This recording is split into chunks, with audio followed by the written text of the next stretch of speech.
చాలా రోజుల తర్వాత మళ్ళీ మీనింగ్ఫుల్గా ఉంటాయి లిరిక్స్ అన్నీ వినబడతాయి.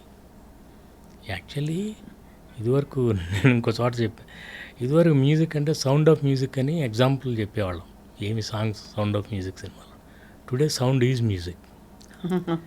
అలా అయిపోయింది. లిరిక్ని డామినేట్ చేసేస్తూ అసలు ఏం పాడుతున్నారో అర్థం కాదు. ఎందుకంత సౌండ్ ఉందనంటే అది తక్కువ ఉంటే మరి లిరిక్స్ అడుగుతారు సార్, అర్థం అడుగుతారు. సో అందుకని వెళ్ళిపోయామా. అందుకని సో అలా ఏర్చి కూర్చి మీరు అన్ని చేశారని చెప్పచ్చా sir after? But why such a long gap? 5 సినిమాలు అయిపోయినండి. గ్యాప్ నేను కావాలని తీసుకోవాలి. కొన్ని జరగవు, కొన్ని కుదరవు.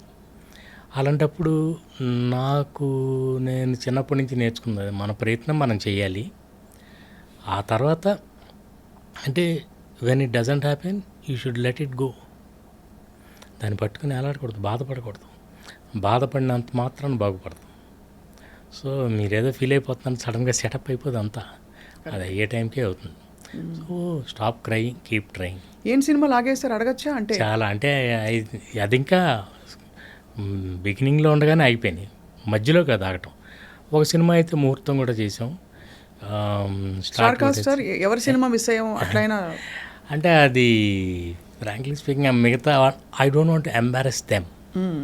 వాళ్ళని పెద్ద హీరోలే కానీ అంటే పేరున్న హీరోలు, పేరున్న హీరోల సినిమాలు మీరు మొదలుపెట్టి ఆగిపోయాయి 5 వివిధ కారణాల వల్ల.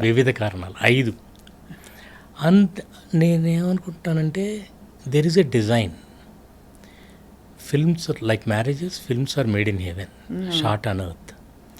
ఇక్కడ మనం కేవలం కుదిరింది ఏదో షూట్ చేయగలం, కానీ ఈ సెటప్ అంతా అలాగే జరుగుతుంది. నువ్వే కావాలప్పుడు రవికిషోర్ గారు చెప్పారు, కొత్త అబ్బాయి నేను చేయలేనప్పుడు. సో నువ్వేమో పెద్ద హీరో సినిమా ఒకటి చూపిస్తే నువ్వు అది రిజెక్ట్ చేసి ఇది సెలెక్ట్ చేసుకున్నావు. మనం చేయలేము. అందరం చాలా మరి ఎట్లా, స్టోరీ బాగుంది, స్క్రిప్ట్ అంతా చేసాం, హీరో లేడు, కొత్త అబ్బాయే కావాలి, ఆ వయసులో అబ్బాయి. అలాంటప్పుడు రామోజీరావు గారి స్టూడియో నుంచి ఆయనకు ఒక కాల్ రావటం.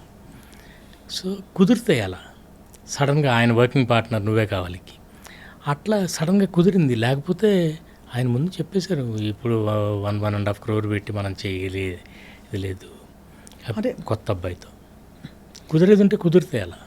కానీ అదే సార్ బ్యూటీ ఏంటంటే మీరు 1.5 crores ఆ రోజుల్లో ఇట్ వాజ్ అంటే చక్కగా మంచి సినిమా తయారయ్యేది, దానికి ప్రాఫిట్స్ వచ్చేవి, పేరు వచ్చేది, అవార్డ్స్ వచ్చేవి, వాళ్ళకి హీరోలకి ఆర్టిస్టులకి ఒక కెరియర్ బిల్డ్ అయ్యేది.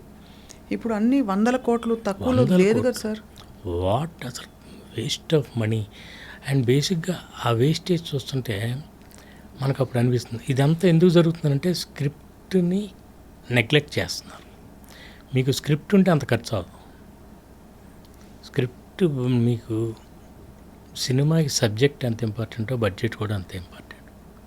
నేను ఎవరికైనా సరే సబ్జెక్ట్ చెప్తాను కానీ బడ్జెట్ చెప్పనప్పుడు, బికాస్ నాకు ఇప్పటిదాకా తెలియదు బడ్జెట్ అండ్ బడ్జెటింగ్ తెలియదు. ఈ సినిమాకి కూడా నేను ఎలా చేస్తానో నాకు తెలియదు.